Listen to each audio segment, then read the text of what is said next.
All right.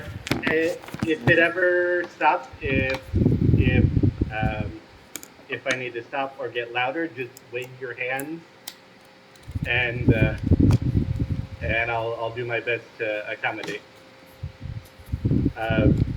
What we're focusing on today, Father Serge asked me to do a get to know you between you guys and St. John Youth. So we're gonna hope to facilitate some introductions between you and the saint. Part of those introductions is knowing why is it me that Serge invited. I've spent 15 years with the Udist community. The first 6 of those were as a seminarian, and I really engaged in the discernment process and did my best every day to ask God, is this what you want from me or is it not? And I got a mixed answer. I got a yes, he absolutely wants me to be a Udist. No. Ask him to stop first. Waving a hand. It's okay. It's not working? We'll just We're tell him. We can just use it. Tell him. We're changing speakers. Sige na, go. Ano?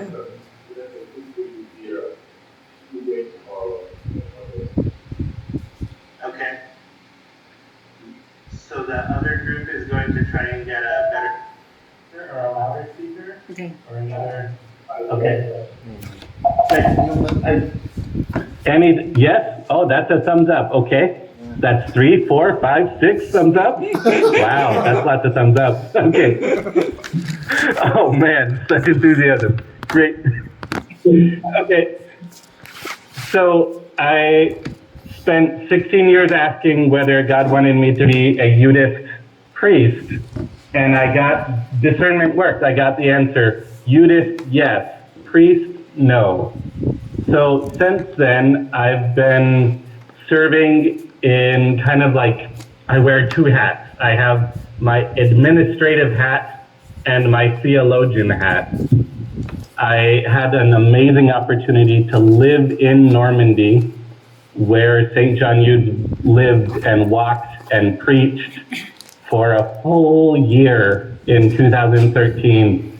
And my full-time job was learning about St. John Eudes and his spirituality, which was amazing. And I just got so excited about it.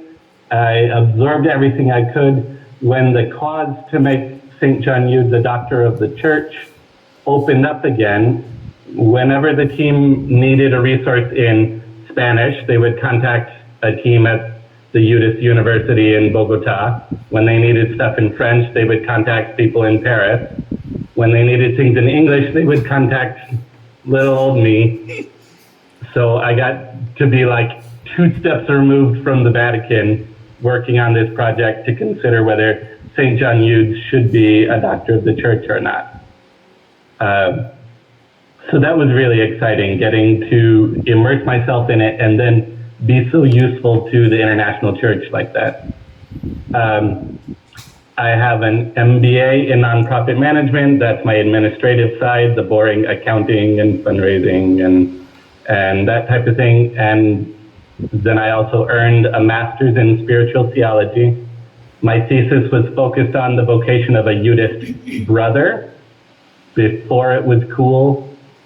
It has a snarky title. It was a good opportunity to focus on John Eudes. So now I serve as administrative, and I get to work on this project called Udist Press International. And we found that there were a lot of resources in French, a lot of resources in Spanish, not so much for us poor minority English speakers in the Udist world. And so 11 years ago, we started publishing this set of 5 books that you see. Now we're up to 36 different books in English and Spanish. We even have one in Mandarin. We have 43 hours of content on Spotify in English, including 2 full audiobooks.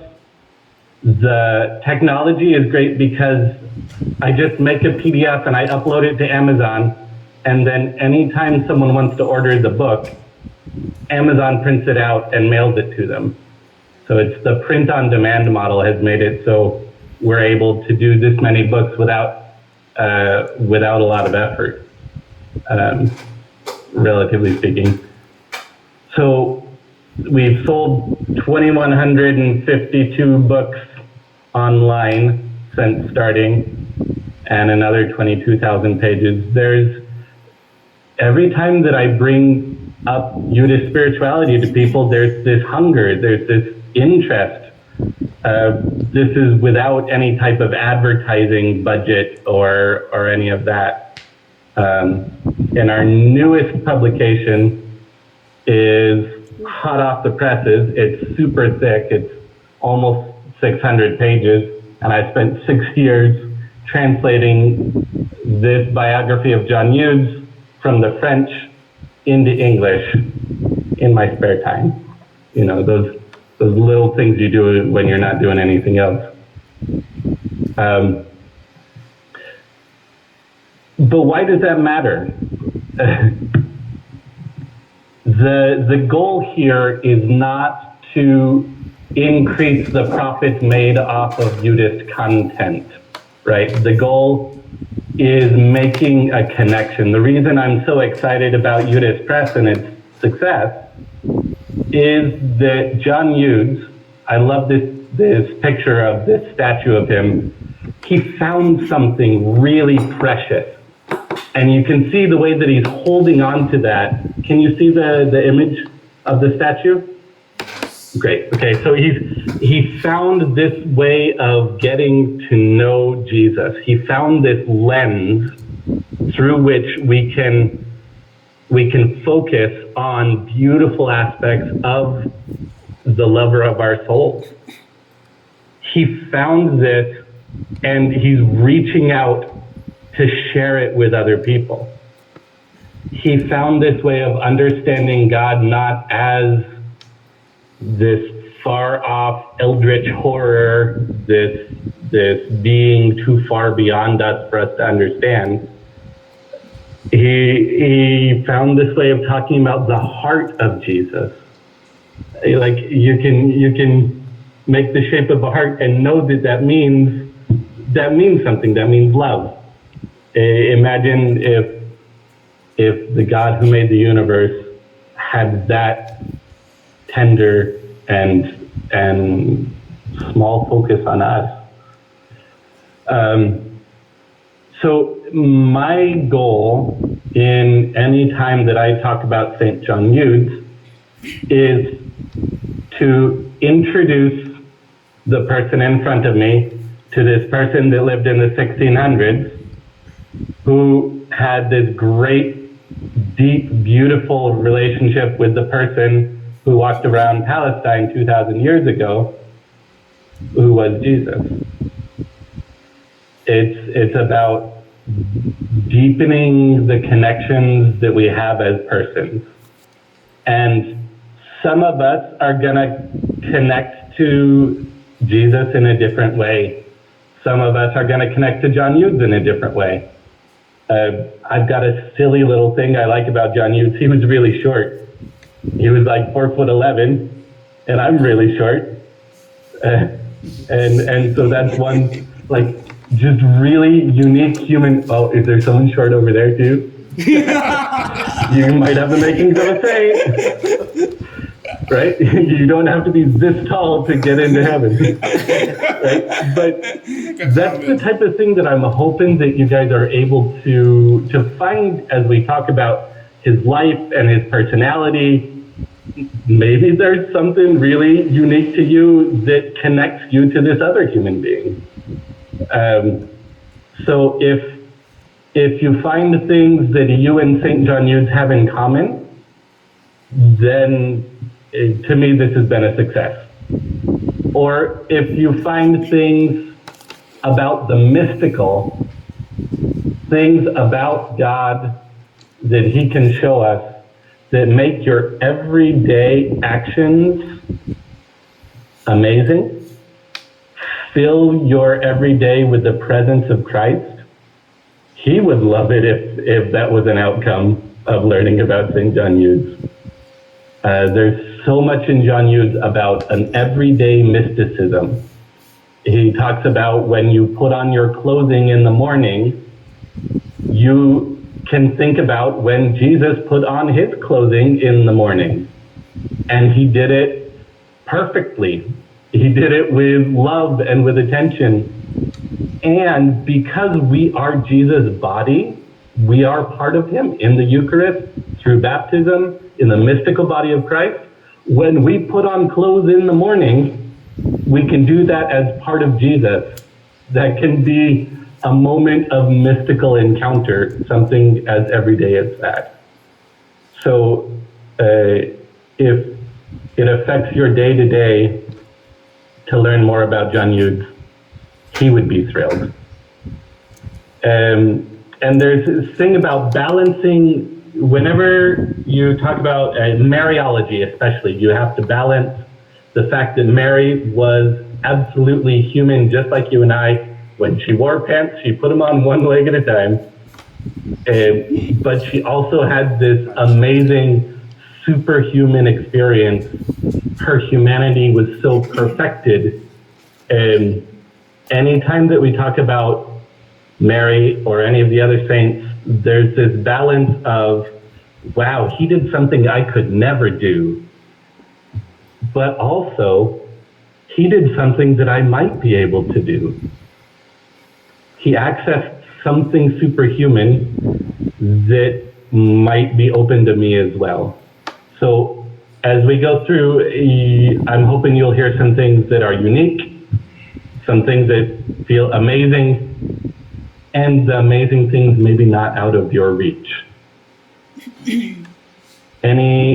So I want to kind of pause thoughts, questions, reflections before we go further. That might involve technology wrangling. But I think it's worth it. I'm a big fan of interchange when this happens, not a big fan of lecture. And so if something comes to mind for you that you want to share, I think it's valuable to have a two-way conversation. That said, you don't have to have anything in mind right now.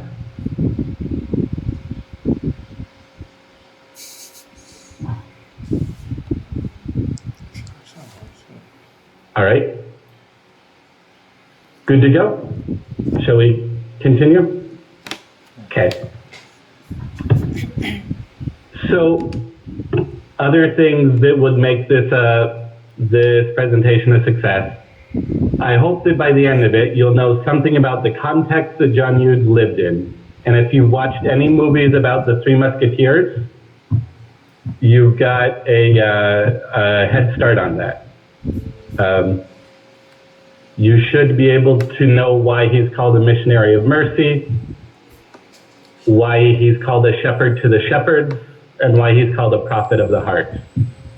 You also might, I hope by the end, know the significance of these pairs of dates. Dates can be kind of boring, but they're also like markers for history. Good? Who's seen a movie about the Three Musketeers? Raise your hand. Nobody? But I forgot. Oh man, how about read the book? I think I did also. But Sounds like you guys need to have a movie night. If you like movies, this is an important formative experience for you. I recommend particularly the one from the 90s that has Tim Curry as Cardinal Richelieu.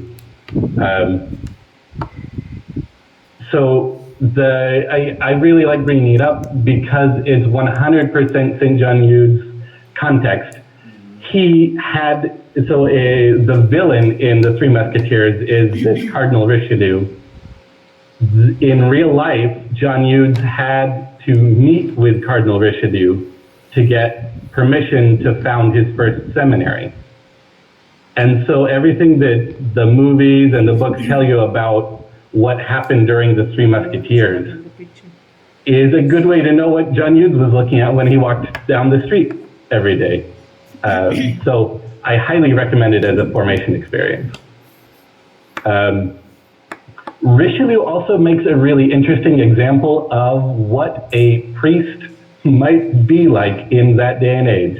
You see in this picture, he's wearing the red robe of a cardinal and full plate mail armor underneath for when he goes into war. He was not only the Lord of Richelieu, the bishop of a diocese in the west of France, and the abbot of a monastery in the east of France. So there was this practice called benefices that is actually really important to the context. Richelieu was ordained a priest not because he thought God was calling him to ministry to the people of God. He was ordained a priest because King Henry III of France promised his family the income generated by the slaves and servants of the Diocese of Lucon. Is it too quiet? So his family was promised income generated by the Diocese of Lucon, and that's why he was ordained a priest, so that his family could get that money on a regular basis. There was no requirement that a bishop spend any time whatsoever in their diocese. And so Richelieu kind of was on his way to fame and fortune and power and influence, and was ordained a priest as part of the road to get there.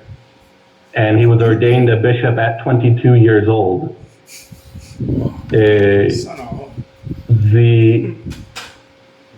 Just a few years later, St. Francis de Sales would be a radical reformer, trying to tell bishops that they should actually be present in their dioceses and live in their diocese, in fact.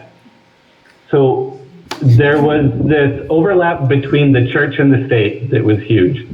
There was the power systems of feudalism that led to the clerical state being more associated with influence and money than with vocation and holiness. It's just an unfortunate part of the historical reality, and something that John Hughes and his contemporaries had to address.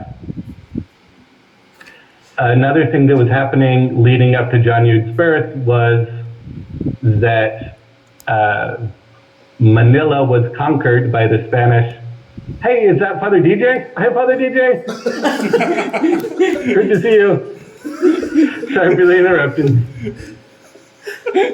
So John Hughes he lived in this age of discovery, they call it, when colonial powers were expanding their monarchy, their dynasties, into international, multinational power conglomerates, right? So Manila was conquered in 1570 and named the capital of New Spain, and the indigenous people in Canada were conquered, and Jacques Cartier was named Viceroy of New France. It was a time when the monarchs weren't happy with just being in charge of their own borders. They wanted to spread around the world and conquer everything. And no matter who they had to step on, no matter what indigenous populations or people were already there in the first place. And there was so the church historian Hubert Jedin calls it an age of absolutism. There was this idea that the king was an absolute monarch. Louis the 14th said, "The state is me. I am the state." And so the rulers of nations were given this, I don't know if you can see in the background, there's a drawing of the mystical body of the king on the background of this slide. There was divine power and divine right accorded to the rulers of all the nations, and the ruler of the papal states was among them as well. And so the Pope had the papal armies that fought against other countries. He had the papal merchants that did trade deals. And so there was kind of, just as there was cross-contamination between the power structures of the church and the state, there was also this ascendancy of absolutism in the papacy. There was a decisive turn away from what we call today synodality, when after the Council of Trent, they established an office in Rome called the Council of the Congregation. Today we know it as the Congregation for the Doctrine of the Faith.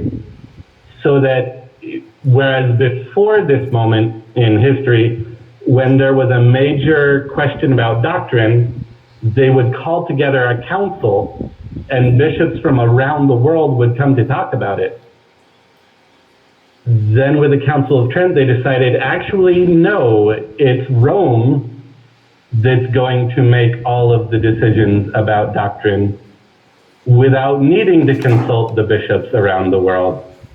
And so there was a consolidation of doctrinal power in Rome as well, for good or for ill, that grew to a point where a couple hundred years later, Pope Pius IX would echo this absolute monarch saying, I am the church, I am tradition. After which the First Vatican Council was called, and the Pope's powers were limited to matters of faith and doctrine, not beyond that. That may have gotten a bit into the weeds, but this was the era that he lived and breathed, St. John Eudes did.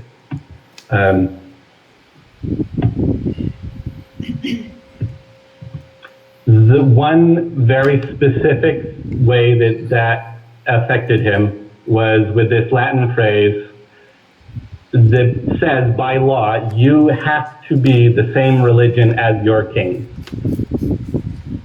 It doesn't matter how you relate to God. It doesn't matter, especially between 1562 and 1598. It was illegal to be Protestant, and there were 2 to 4 million people killed for the crime of having a different religion than their king. And so one of the impacts that this had on Christianity in France is you were Catholic as a matter of law. You were baptized because it was illegal to be baptized Episcopalian. And so a lot of people, it made Catholicism very much cultural.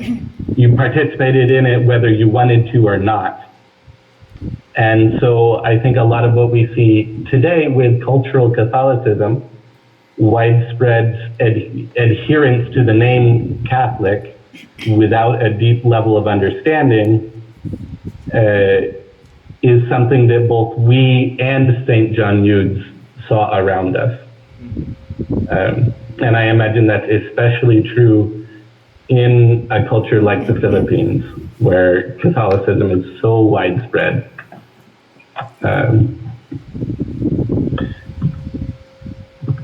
But it wasn't all bad news. This century leading up to John Eudes' life contained 1/5 of the list of doctors of the church in all of history. There were no fewer than 7 doctors of the church that walked around the streets that John Hughes walked around just a few years later, and these last three were alive at the same time that John Hughes was alive. Doctors of the church are people that make a lasting contribution, impact, and change in Catholic doctrine.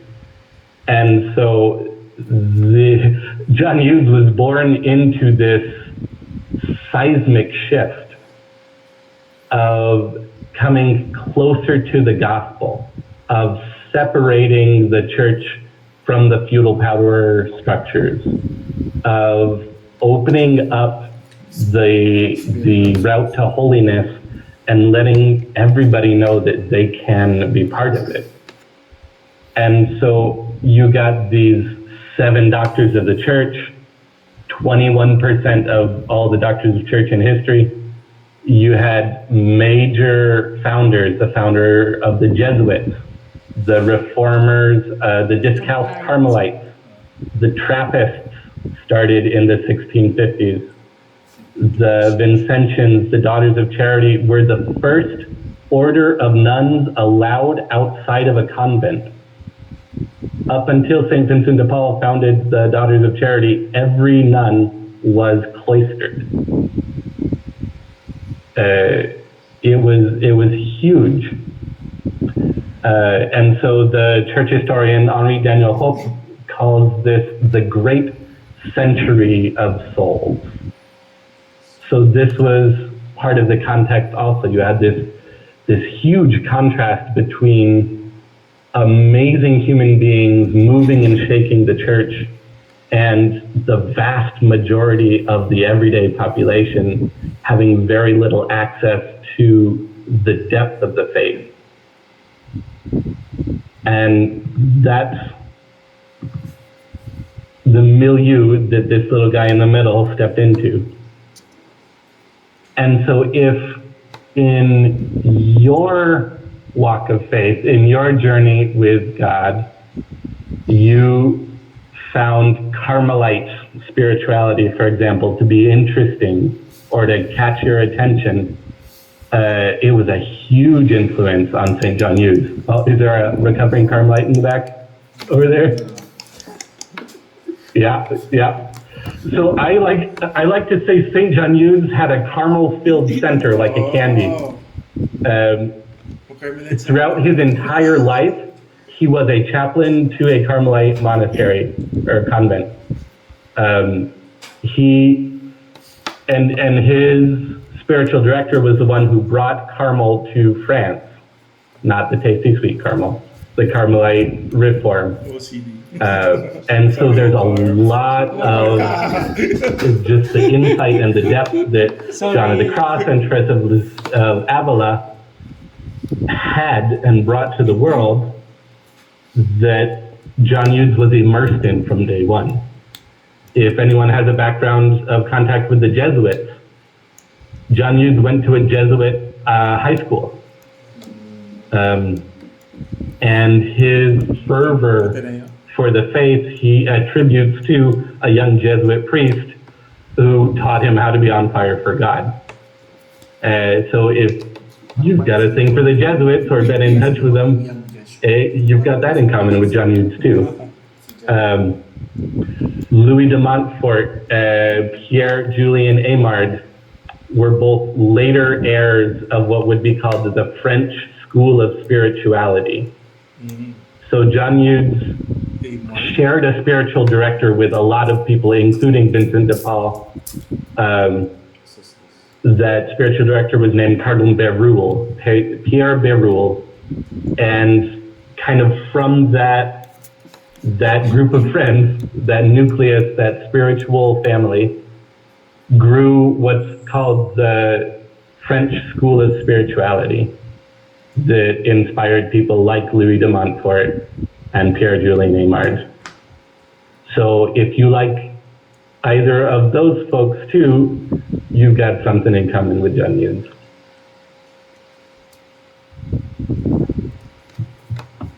Any thoughts or questions there? One. Who is that guy in the corner? There. the other side of This one. Julian, Emma. There's, feel free to jump in if there is. If not, there's one funny little tidbit that I like to Hello. point out. It seems like everyone that John Hughes hung out with had the same middle name. You ever notice that? Francis de Sales, Vincent de Paul, Luis de Marillac, Teresa de Avila. Conrad, the Everybody has this de as their middle names, right? So for me, but then there's John Hughes. He's not John de Hughes because he came from a poor family. So especially during a feudalist time period, the "de" in the middle means you are the landowner. You own a piece of real estate with its attached serfs and vassals distinguished. that farm and sell the produce and generate the income that allows people like Distinguished. Francis de Sales It's like a to family. not spend his time gardening, but spend his time focused on spirituality and The on house. learning the faith and studying. And so a lot of the saints leading up to this, it was their status as rich landowners that gave them the freedom to go so deep into their faith. John Hughes didn't have that head start. He had no duh. He was the son of a farmer that worked for some of these lords and ladies. Any thoughts there? Reflections? Dilata daw. We good so far? Great. I'm seeing a lot of smiles. I'm taking that as a good sign. That's feedback. Can relate to poor. Did you guys get the copies of this little book? Just print it. You have them on. Oh, look at you. You're so prepared. Oh, you guys are great.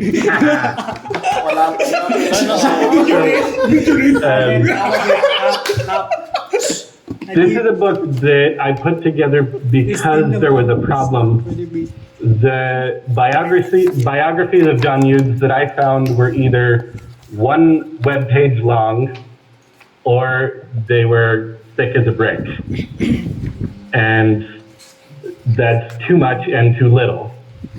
And when we started doing more outreach with You to Spirituality, it seemed like people needed a bite-sized introduction.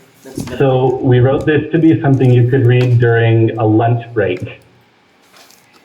And like if you're at work and you have a lunch break, you can sit down and get from cover to cover But you're not. and get something worthwhile Not supporting. without having to slog through a This is our brick. personal already. Really? So Because we did you read it ahead of We asked. time? So, okay. I didn't send any instruction asking you to. Raise your hand if you read it. 1, 2, 3. This one? Okay. Right.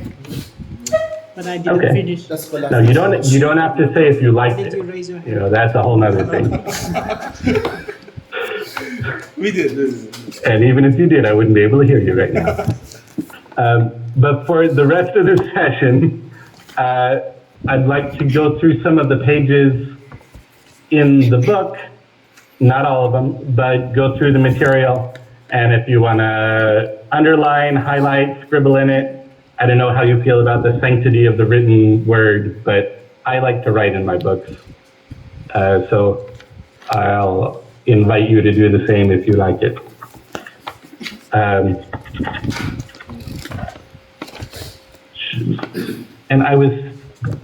my initial thought was that we could take turns having people read so that you're not just hearing my voice drone on in the same tones for an hour.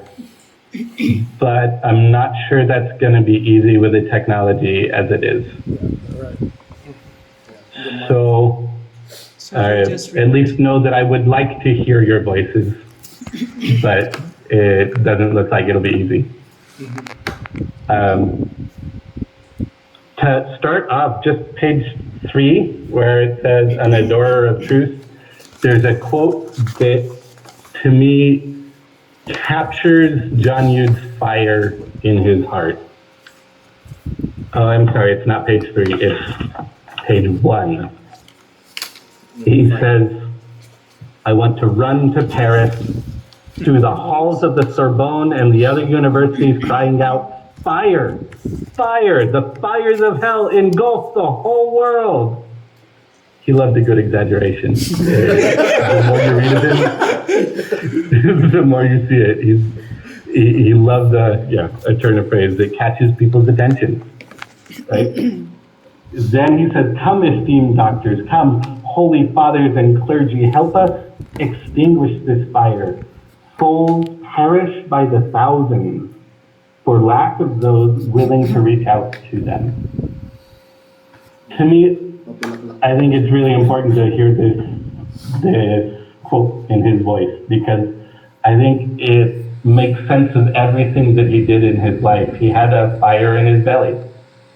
He had a fire in his heart. He loved so intensely. He loved so voraciously. He was not content with just being a doctor of the Sorbonne or being a holy father. He wanted to get everybody up and out there, get everybody loving. And especially when I talk to like non-Catholics about who St. John Eudes was and his legacy, I like to say that he dedicated his life to making Catholics more loving. And imagine that.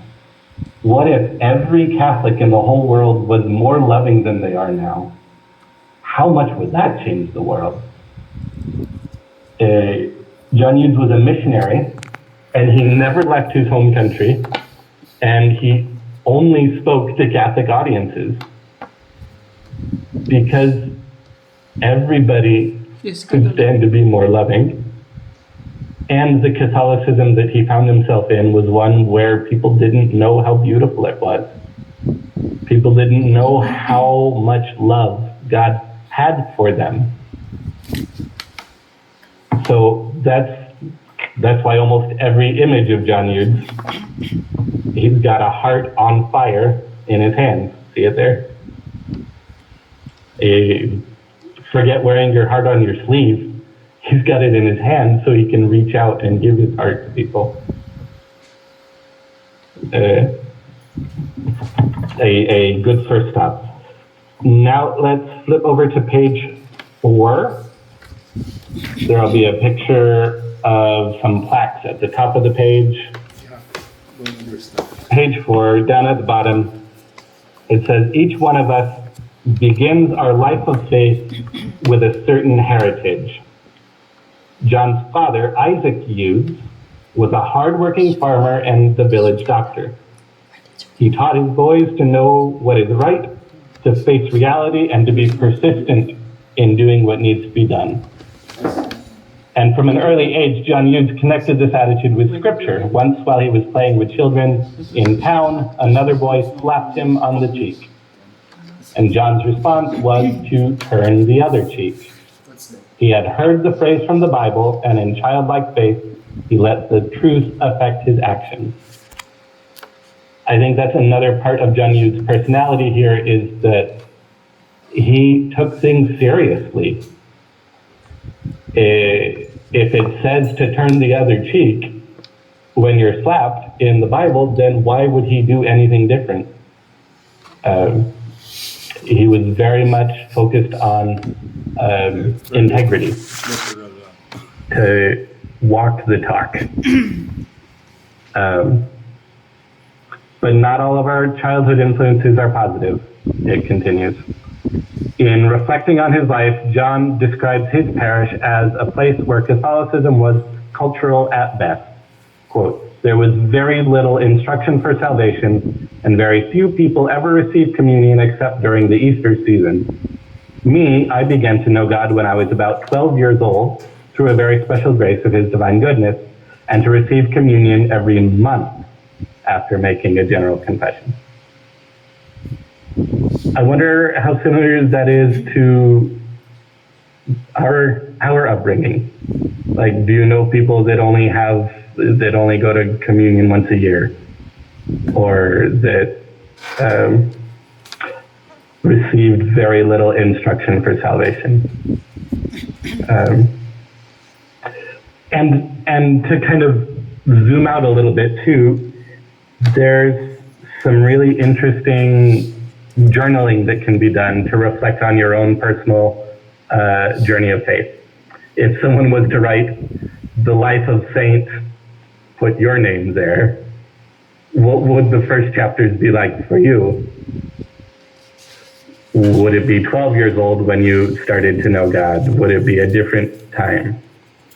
And I had a professor that would encourage us all, when studying church history, to also study the church history that was written on your heart, your chapter of salvation history.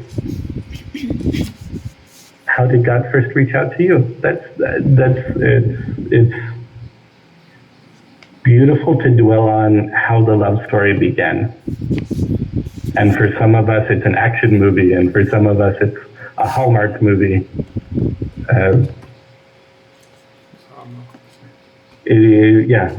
wanted to stop and not let that go either. It continues. Neither parish catechism classes or regular reception of the Eucharist were commonly practiced in France at this time. Up until the Edict of Nantes, signed in 1598, just 3 years before John's birth, the law was cuius regio eius religio, which we talked about in the context. Catholicism often became a political affiliation, and its rites were often reduced to routine or superstition. In short, virtually everyone born was baptized, but very few were taught the miracle of what takes place in the sacrament. But God, in His providence, would later turn John into a missionary to teach the dignity and the obligations which are given to us in baptism. However, to reach that point, some help would be needed. So I'm gonna... All right, let's continue. The first influence in John's life who showed him a faith different than the status quo was the lady who owned the property that he lived on, Madame de Sacy, the wife of the local baron. Her Catholicism was different than the parish's. It was exciting and active, and it sparked John's curiosity. She was part of a prayer group which gathered in Paris to read the works of the mystics, especially Teresa of Avila and John of the Cross. The group was started by Cardinal de Bérulle, who was a close friend of Francis de Sales.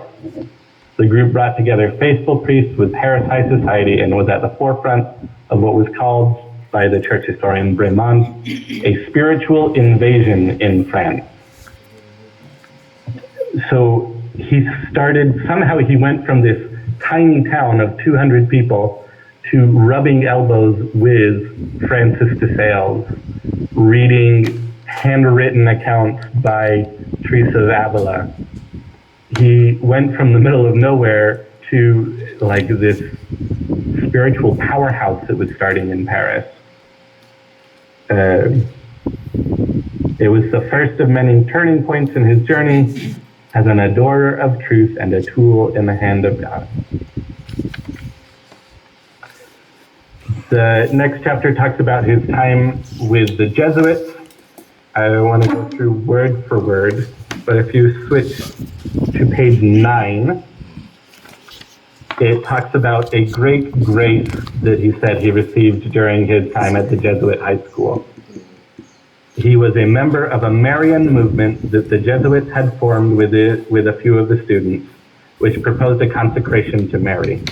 Has anyone done Louis de Montfort's total consecration to Mary?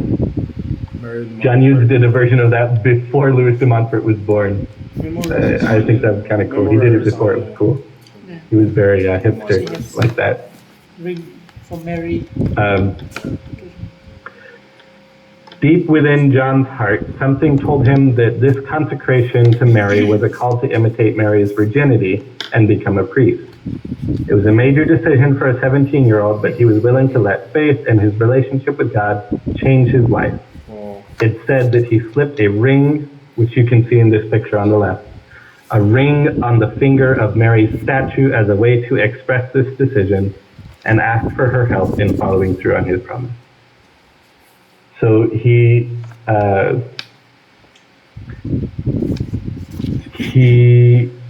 dedicated himself to Mary. He would later on write a document he called his marriage contract with Mary.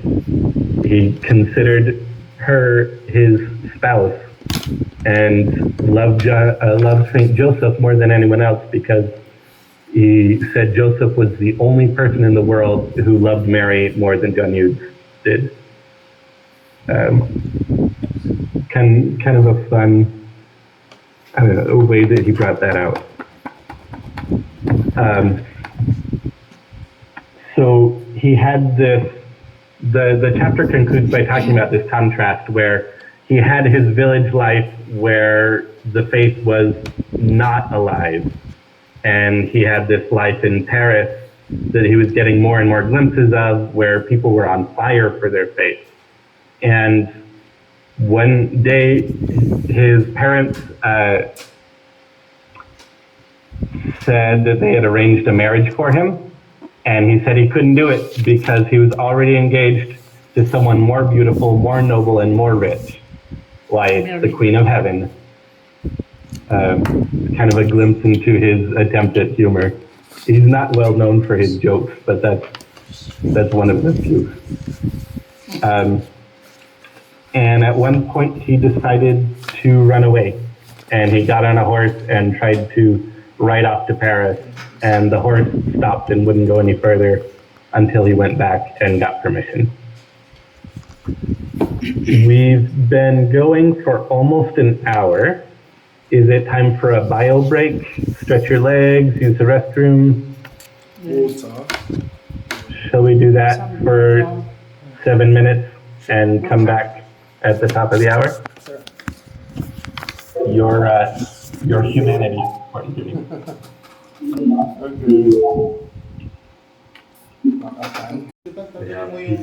Seated more or less comfortably. We have the audio back with the muting. All right. Anything else before we begin? I think we're ready to launch back in. Okay.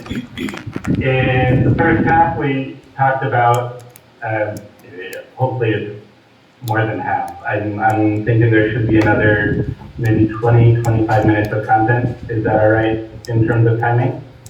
Sure. Yeah, cool. Okay. So we were introduced, we saw the beginning of this introduction to John Hughes as a child. He was in France where holiness was not widespread, but he had fallen in with a crowd of people that were movers and shakers and really caught on fire with the beauty of God's love for his people, right? And so when he would always sign his letters, John Hughes, missionary priest. He called himself a missionary every day of his life. And he did that without leaving the country. He told his seminarians that they are missionaries of God's love and mercy. They're bringing the good news everywhere they go, and bringing it in a very incarnated way, in a way that has a lot to do with integrity and the way that you live your life.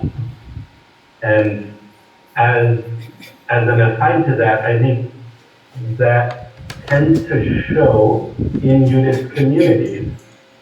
My experience has been you get a lot of people who are good human beings and putting their best effort into being good human beings. And that's a top priority.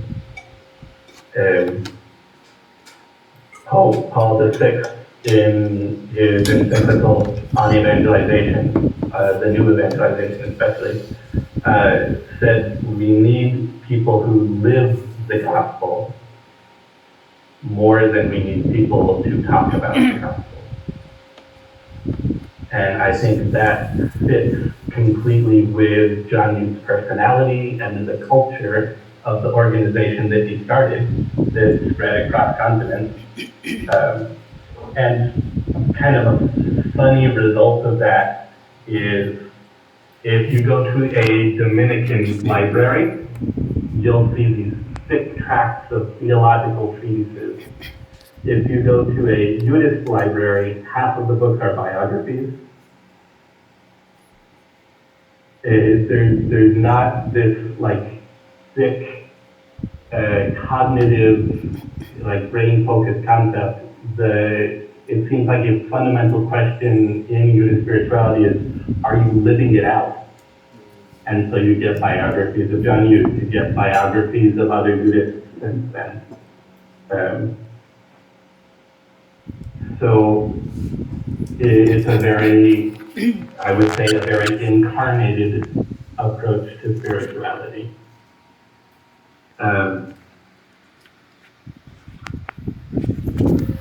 So let's go back to the book and open to page 23. The pages before that are good ones, I promise. Talks about how right after John Newt was ordained, the plague broke out in his native region. And instead of going straight into preaching, he got permission to go minister to the plague. Hey, is that Father Guillermo? Yeah. Cool. Yeah, hi. Good morning. Good morning. Welcome back. We were just about to start reading some more from the book on John Newt.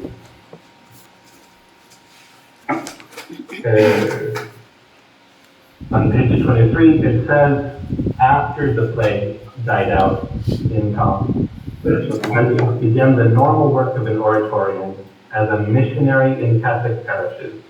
Missions were the main vehicle of the re-evangelization of Europe in his day, and much different than the parish missions we might know of today.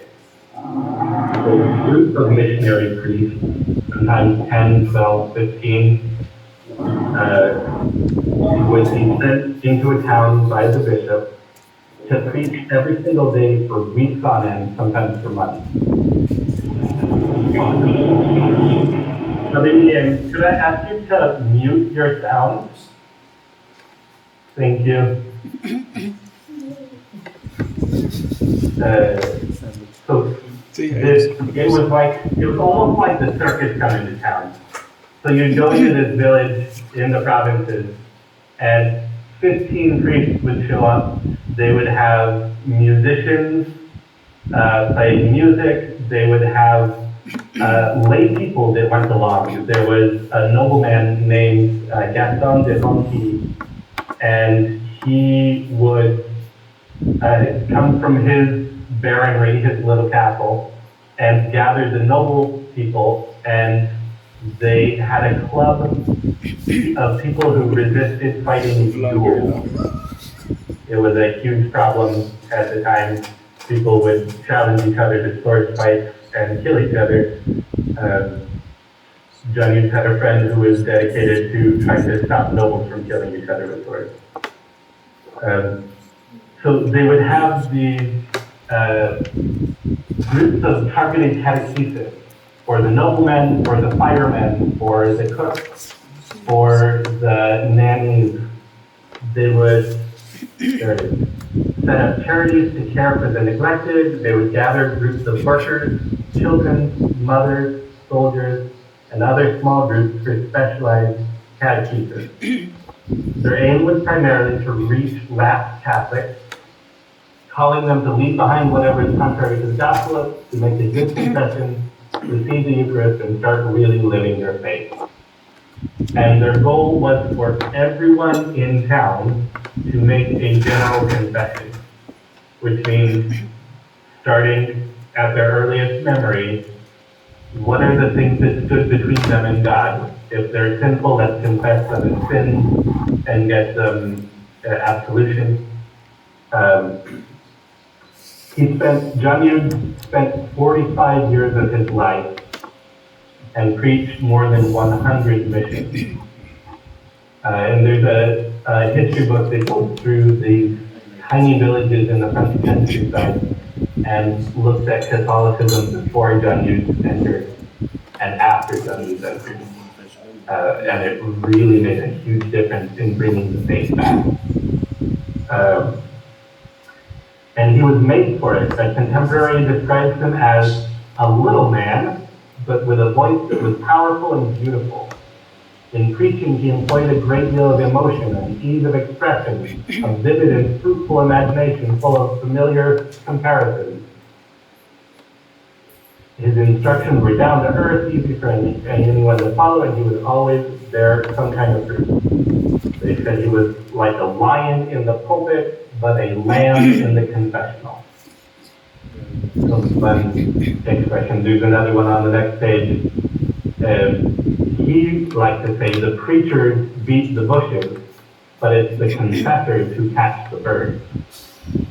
Because when you're teaching about doctrine and that's one thing, but when people come to God to bear their soul in confession and say, this is where I have been deeply hurt.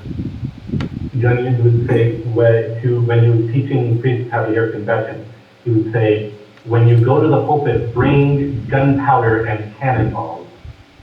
But when you go to the confessional, bring oil and wine, a balm to spread on their wounds, and don't even use your fingers to spread the balm, use a feather.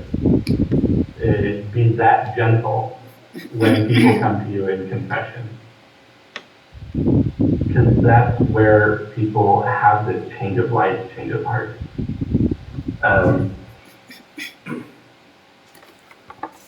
So he would sit in 100 different places and hear people do general confession, talk about everything in their life that they had struggled with. And from that, his spirituality was really focused on the true struggles of the people he preached to. He insisted on visiting families in their homes, which he called the domestic church, which was much later, with especially John Paul II, becomes a very popular term. Here we are 300 years earlier. John Eudes says the domestic church has to be attended to. And he ended up writing books, a manual of piety that was focused on how, in a normal everyday life, you can be holy. Let's skip forward a couple pages to page 29, because one of the things that happened when he was hearing all these confessions at the mission is he would talk to a lot of sex workers that wanted to change their life. I think, yeah, the people that have worked with the Good Shepherd Sisters know some of this story, I think, right? So John Eudes would talk to these prostitutes and people caught in sex work because they didn't have any other way to support themselves. They weren't doing it because they were criminal, evil people. It was, they had no other choice. And so, what he did was start what we would call today residential care for victims of human trafficking.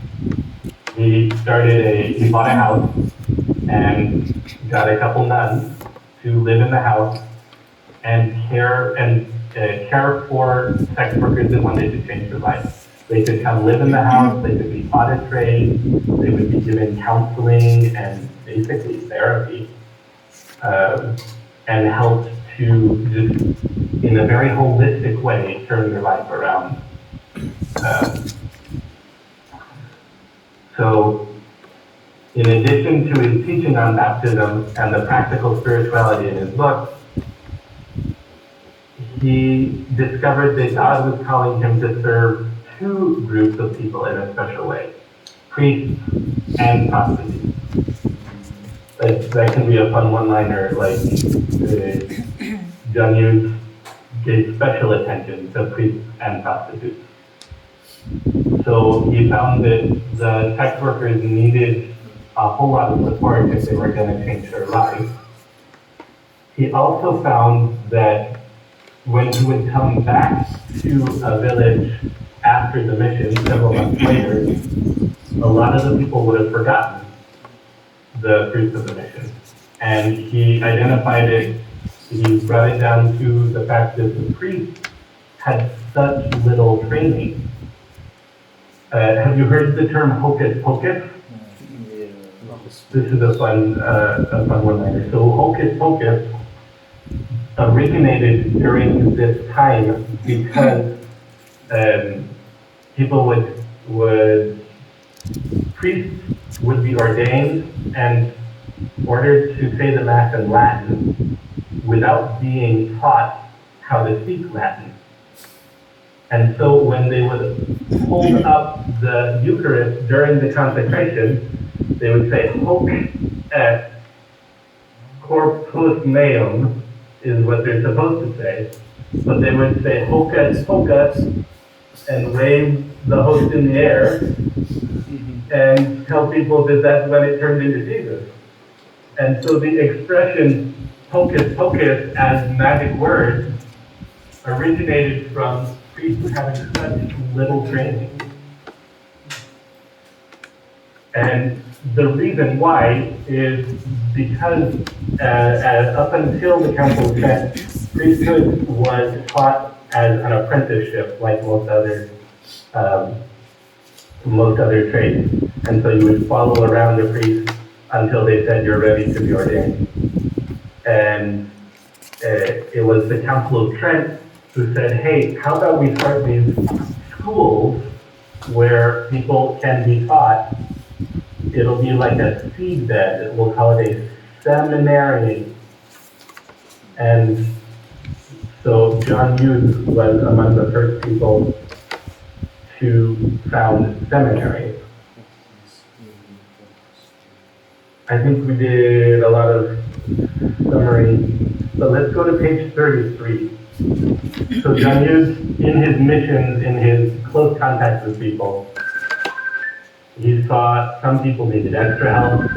He saw that the priests in charge of leading these people needed basic catechism. And so he would start doing, during his mission, Thursday night catechism classes for the priests in town. And he ended up founding in 1643 the Congregation of Jesus and Mary to minister to priests and help them to be better Catholics. So here it is on page 33. He says, remember, it is for a triple purpose that God established this congregation in his church. The first purpose is to provide you with the means to achieve the perfection and the holiness consonant with the ecclesiastical state.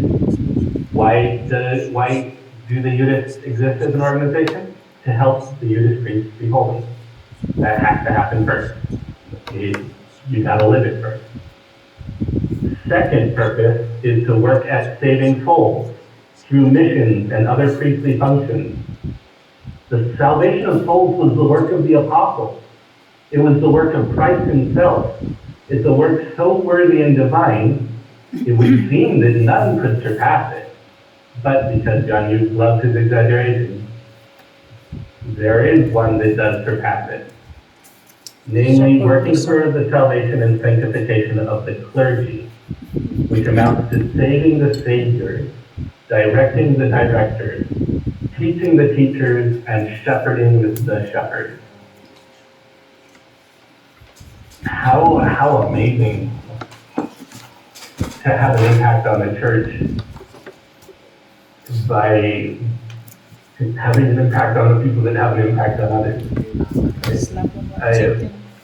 I remember in 2010 being at a discernment retreat, and I found a book about John Hughes. I was still just learning the Buddhist at that time.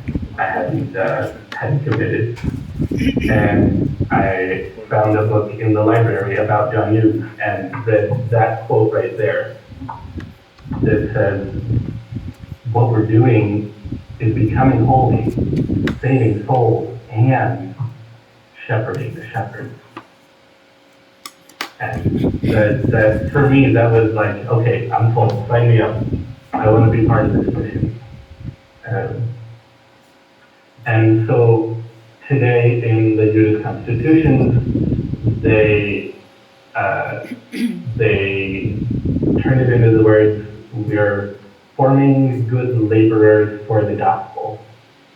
And so in John Hughes' time, it was crucial that priests start having some type of training program. It's since then that insight of shepherding the shepherds has expanded, and so in a lot of places where the Jewish work, they also teach the permanent deacons, or they minister to catechists. There's a group of Jewish associates here in San Diego that give retreats to catechists. So these are the people in charge of sharing the faith with children, but they need to be recharged. And it's very useful to pay attention to the people who are already pouring themselves out.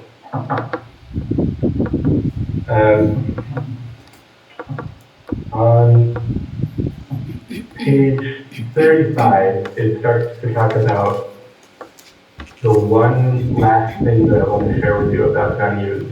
As he was preaching, as he was having this, really it was a two-way conversation in his mission. He would preach every day, and then he would sit and hear the confession. And the more that he just immersed himself in people's lives and in the gospel, the good news that they needed to hear, the more he kept coming back to this one image, this one central symbol, which was the heart. And there, under the chapter title on page 33, it quotes the book of Ezekiel. Here in Ezekiel, in a couple other places in Scripture, and throughout the mystical literature, there kept being this experience of when you are converted, when you're baptized, God reaches into your heart, takes out your heart of stone, and puts his heart within you. And this mystical heart transplant is part of what happens when we become part of the body of Christ. And nobody had done much talking about that up until this point. And when John Hughes started talking about the heart of Mary, somebody ran a newspaper article saying, this backwoods little guy out in Normandy is talking about Mary's heart. Next, he's going to write a novena to Mary's spleen or her holy gallbladder. He was made fun of because it was such a new idea, at the time, and Liver. there was also a current of Catholic spirituality at the time that was very rigorous. It was very severe. The Jansenist heresy, which is its own session, and to talk about the heart, the emotions of Jesus and Mary felt like a corruption of the gospel. And as an aside, the Jansenists didn't even like the normal crucifix, because with Jesus' arms out wide, he looked too all-embracing, too open-handed. And so the Jansenists made a crucifix with Jesus' arms up vertically, Jensen pala. because it was only the few that are saved, not all of them. And so while bishops and high-ranking clergy members were preaching a Jansenist version of Catholicism, John Hughes was out with the people talking about the heart of Mary and the heart of Jesus. And I think that's a session all on its own. I've done a talk on the development of devotion to the heart of Mary and the heart of Jesus. But in 1648, John Hughes celebrated for the first time in history a Mass of the Sacred Heart. He pulled together the read of the Immaculate Heart. He pulled together the readings. That's what this chapter talks about. He composed hymns to the heart of Mary, and he got permission from the bishop to celebrate the Mass of the Immaculate Heart. He later went on to build the first church of the Immaculate Heart. Nowadays, it's nothing to go by a church. Oh yeah, that's the Immaculate Heart Parish. Before 1648, that wasn't a thing. John Hughes started the first Immaculate Heart Parish, the first Mass, and then in 1672, he celebrated the first Mass of the Sacred Heart. And if you go to page 39, it talks about the diocese where he celebrated the first Mass of the Immaculate Heart was named Autun, where St. Margaret Mary Alacoque would later be born and have her visions of the Sacred Heart after growing up celebrating John Hughes' Mass of the Immaculate Heart.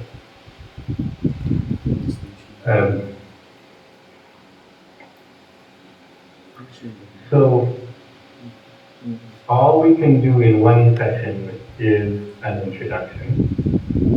I encourage you to read the book. If you have any suggestions, you can choose one or two. The goal we had in doing the book the way it was to lay out his biography with a real taste of his spirituality. It kind of comes down into this outline, some dates that you can bring back.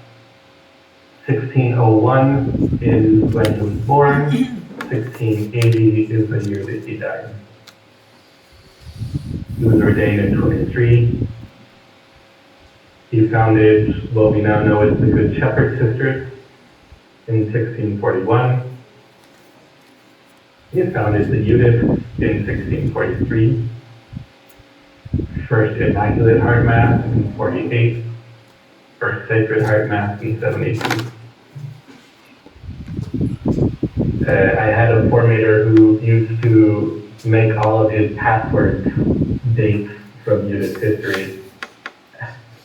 So to get in he had a code on his front door, and that was 1643, and the Wi-Fi password was 1680. So they liked the opportune formation movement. There is a whole lot more that could be said about John Hughes' place in the development of Sacred Heart. Immaculate Heart, when he was canonized in 1925, he was given the title Father, Doctor, and Apostle of Devotion to the Hearts of Jesus and Mary. So it's a whole session all on its own. But you guys have sat through a lot already today. From here, I want to go into Q&A, reflection. And I know not everybody is going to be an extrovert, and so if you have questions that you want to ask in a more personal way, here's my email address, and you can find me on WhatsApp. I would love any follow-up that you have.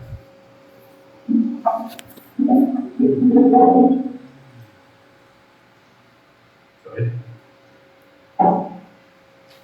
We have questions regarding what we just talked about, listen to your sharing about how you can actually think about it.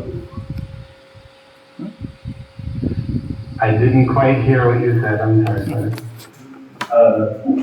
Are you interested in knowing what our question was about?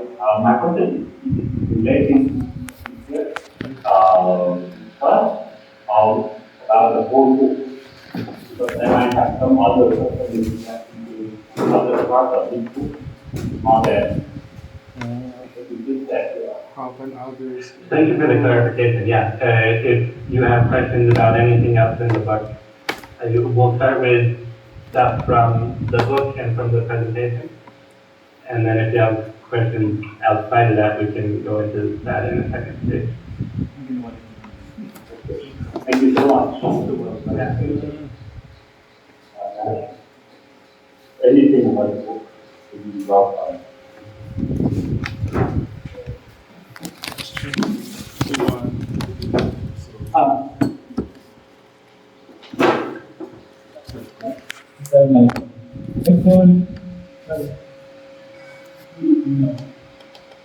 Hello, Steve. Hello. I'm interested in how the oratorians in the Jewish reconciliation. When, like that, some details on reconciliation.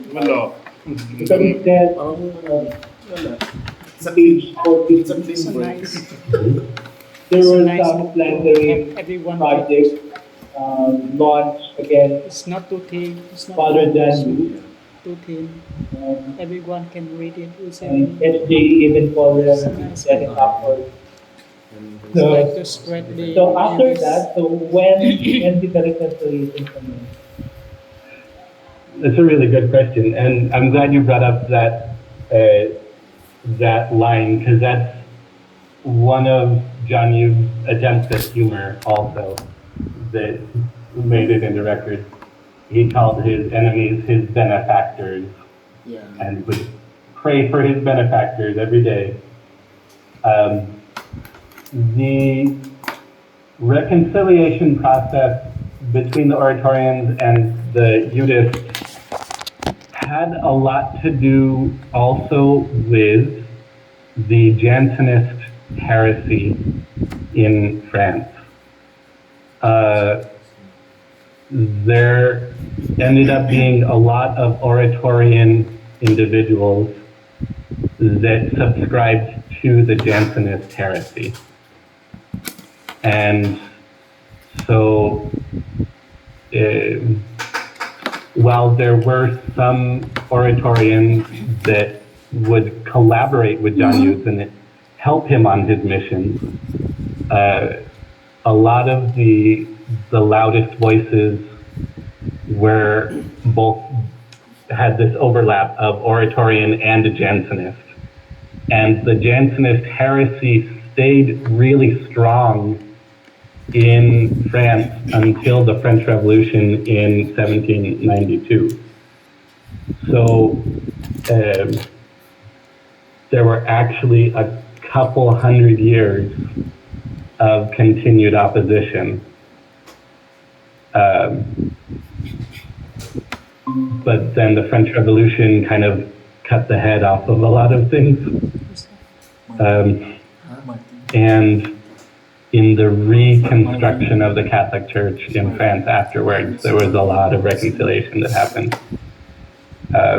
So pretty much since the 1820s, Jansenism was erased, including inside the Oratorians, and now the Oratorians and the Eudists in Paris hang out together. They, like when I was living in France, they hosted a talk together about their common roots. But I think there are only 21 Oratorians in the world right now, compared to the 400 Eudists or the 30,000 Jesuits.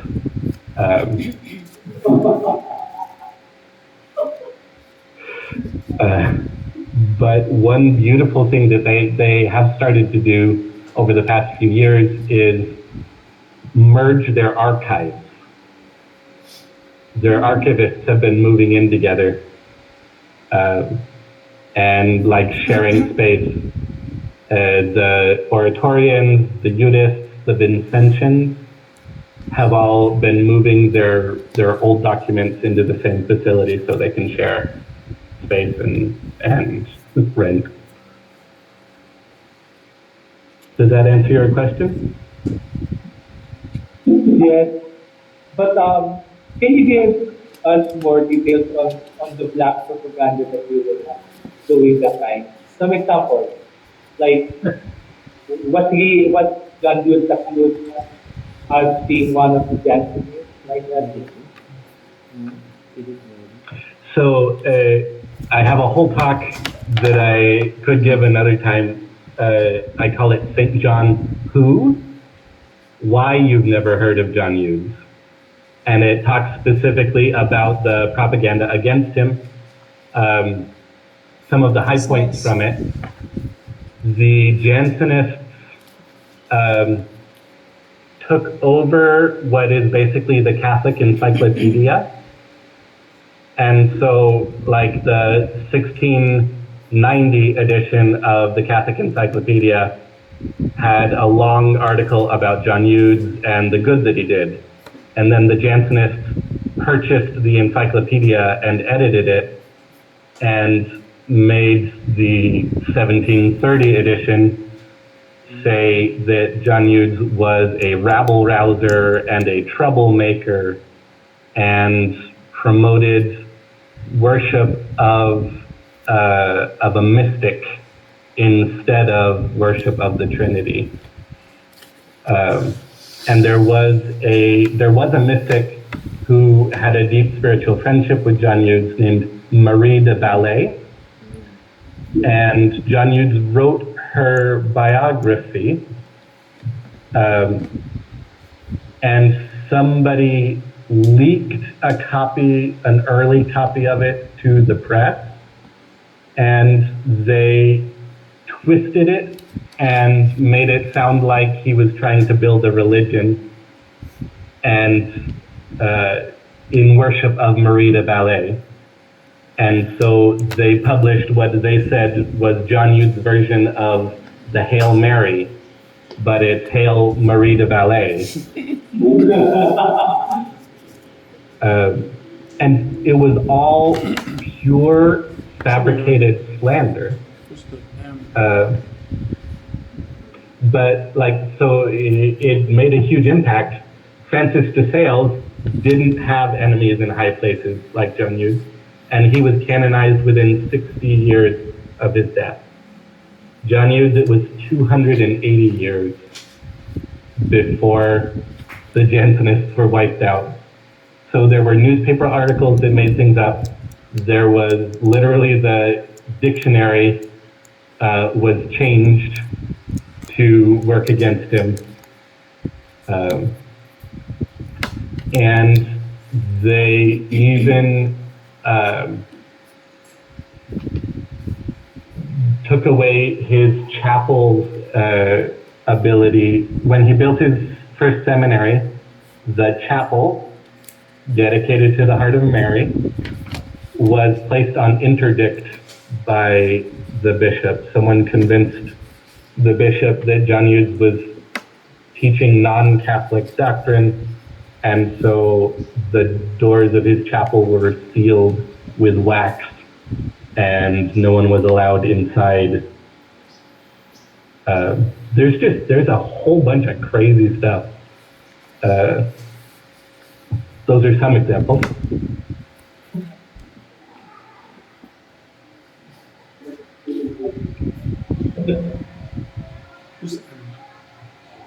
Thank you for bringing that up. I'm so fascinated by the topic that I did a whole talk about it. This on Spotify, by the way. If you look up Udis Press International on Spotify, you'll see a talk called St. John Who, where you can listen to my voice for another hour and a half. Nice. Thank you. Thank you. You're welcome. Thank you. Other thoughts, reflections?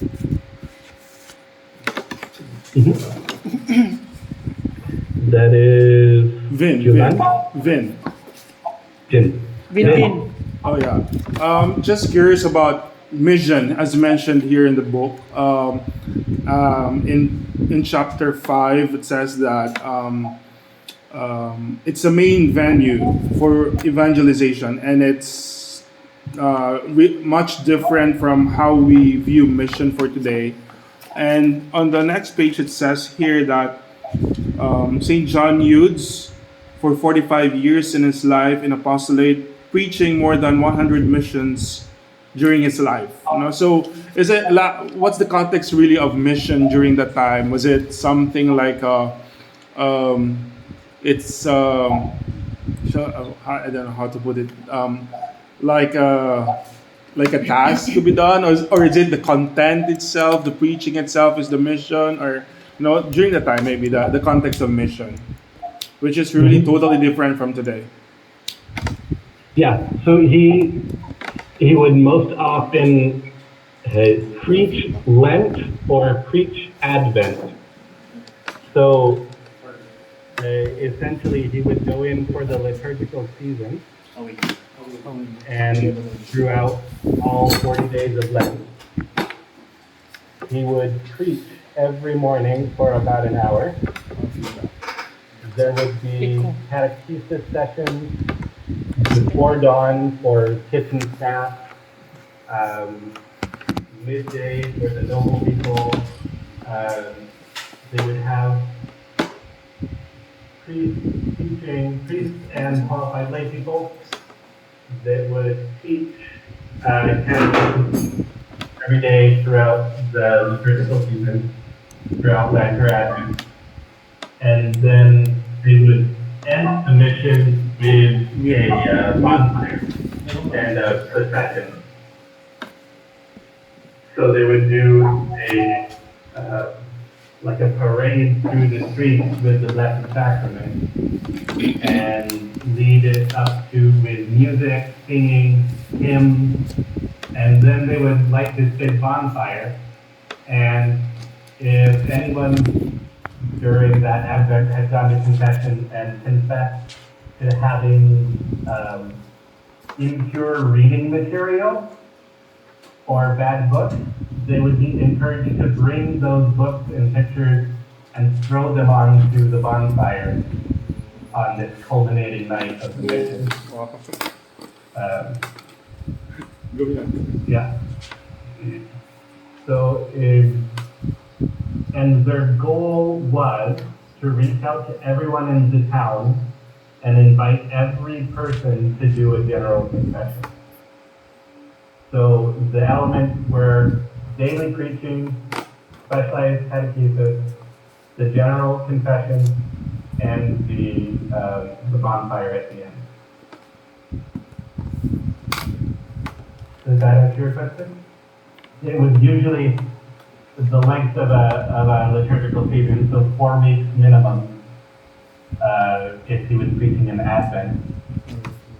6 weeks, 8 weeks, if it was a Lent. And sometimes it would be a summertime mission.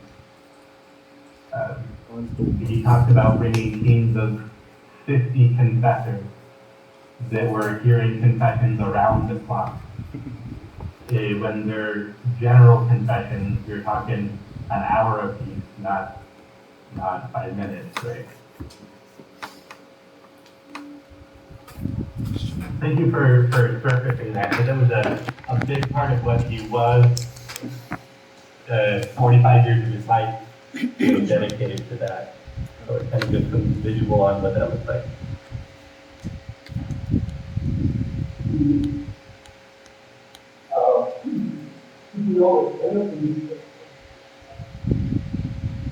Speaker na nila sa likod. Sabihin mo sa speaker Sa speaker siya magsalita. Saan ba na? Nasa laptop siya. I am not understanding.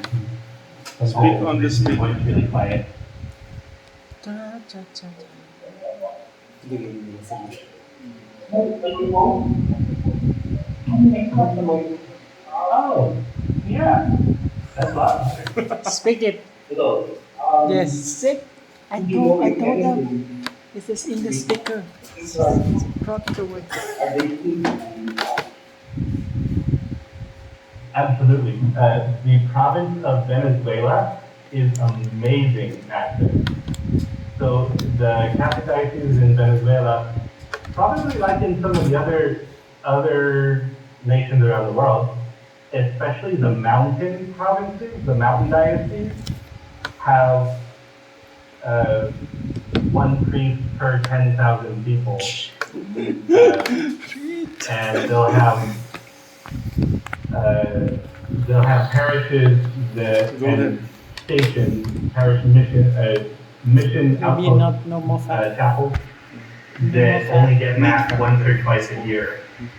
And so the Maybe like units a gym. of Venezuela have this team that they put together of priests and lay associate catechists that straight up go out into the mountains, walk into town like a parade with music and matching t-shirts and processions of the Blessed Sacrament, and they still do a model very much like John Hughes. They'll take over a mountain town for Advent or for Lent and provide catechesis.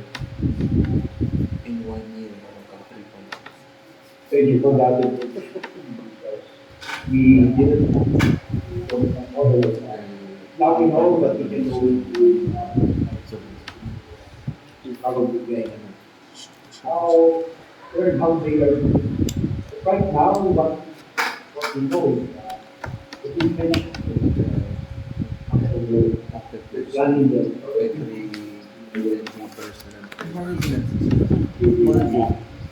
old I'm here. Not mapping. Oh, many more. people don't get is obvious. Thank you so much. You can get in touch with them. Yeah. I'd be curious to see whether it's a model that would work in the Philippines in some of the puntak. You have Maybe do that in the Philippines. Easy, no? It's as long as those. Thank you. Yeah.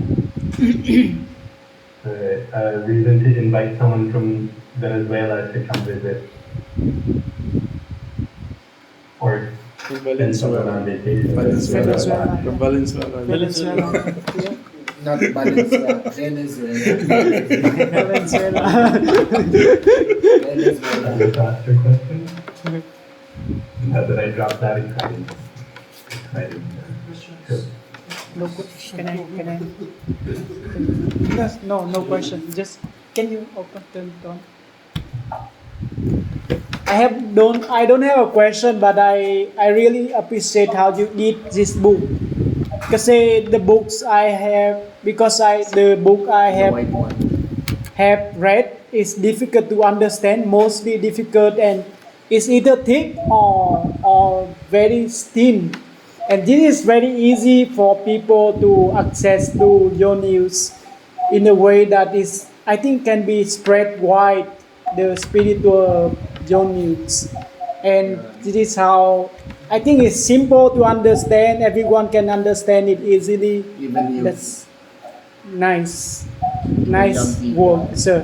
Thank you very much for putting this up. Appreciate it.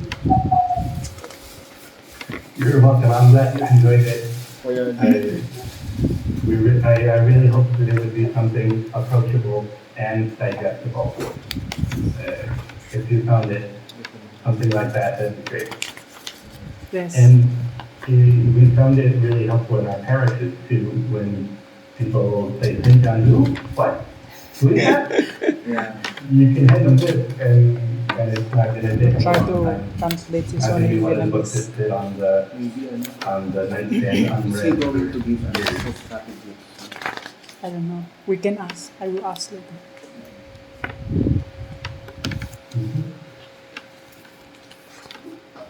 Brothers, do you have any more questions?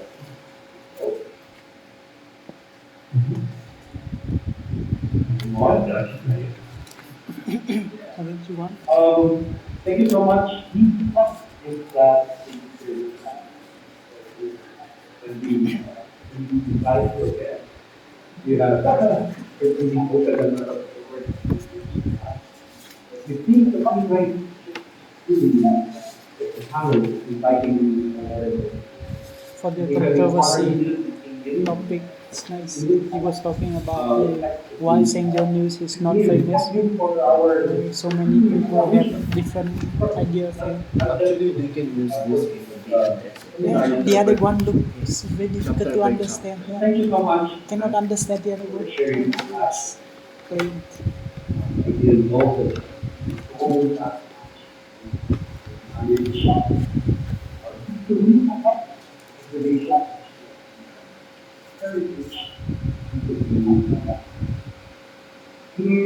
Thank you.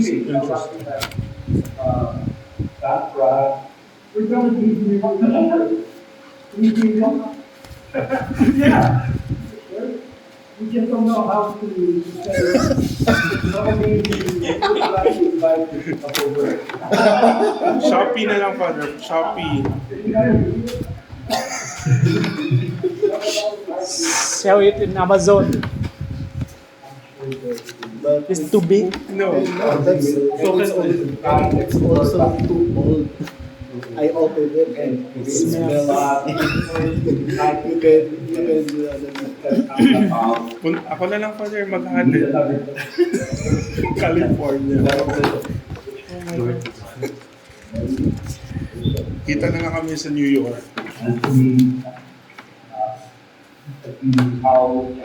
Where's it? In New York? I don't know. California. And probably many. Okay. Thank you so much for raising our formation. And we look forward to having you back and maybe look up for the huge stress. There you go. Yeah. Thank you for the invitation into your house, into your community. I'm so happy to have an excuse to see your faces and learn your names. Probably next time there will be more phone, interact, probably, and hopefully we can do something about it. It's available, and we try. We'll see what we can do. The town doesn't. Waiting for our Sometimes it's hard for us first recollections. to hear. Yeah, You got the brothers at the next. to be nice. He knows a lot of about you. This. All right. Well, I hope you guys have a beautiful day.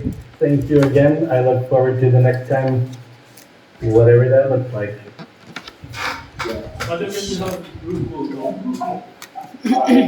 Can we have group photo now? Group photo? Yes. Ay, yan is sa kanya. Sa kanya yan. Please can you take Oh. Okay. But about Wait But- lang. Move closer. Yan. Closer. Who will take a picture? You just sit there na lang. Diyan ka na lang sa harapan. You just sit down there na. Yeah. Perfect. Okay. 1, 2.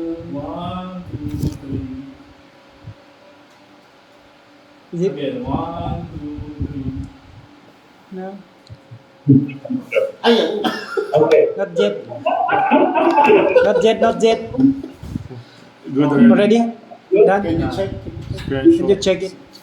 Screenshot. Screenshot. Save. No, it's not yet. No. When it's click, it should be like Screenshot. has the picture aside. We test out your studio-wide and also to your daughter. Alam mo kung mag-screenshot. Or they have we can have that. Ay, hindi mo alam yung screenshot. Sure. Ano? May not be the same. Another one po. Okay. Yes. Okay, 1, 2. I mean, if they got No. No, it's not working. Huwag mo na yung full screen.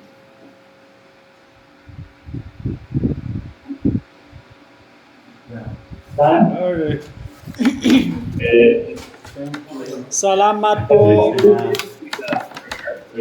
Wait, bringing time that we can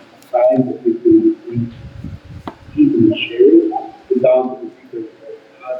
Say, going to the Father, the God, It was in the beginning, it is now, and will be forever. Amen. St. John, Pray for us. thank you so much Thank again. you po. Thank you. Thank you. Bye. Ay, siya na nag